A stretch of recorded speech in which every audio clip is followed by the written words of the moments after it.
Hey everyone, are you tired of spending hours writing long essays? In this video, we'll show you how to use ChatGPT to write long essays quickly and easily.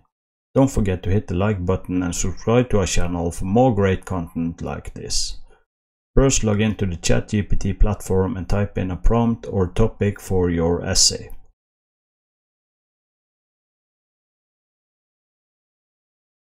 ChatGPT will generate a response to your prompt by using its natural language processing capabilities.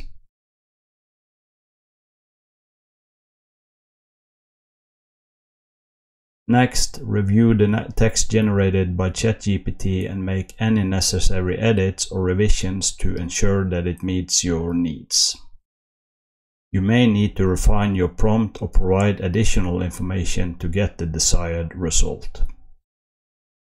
Once you're satisfied with the final product, you can save your essay to your account or export it to a text file for further editing or submission. That's it. With these simple steps, you can use ChatGPT to write long essays quickly and easily. Whether you're a student or a busy professional, ChatGPT can help you get your work done in no time. Don't forget to hit the like button and subscribe to our channel for more great content like this. Thanks for watching.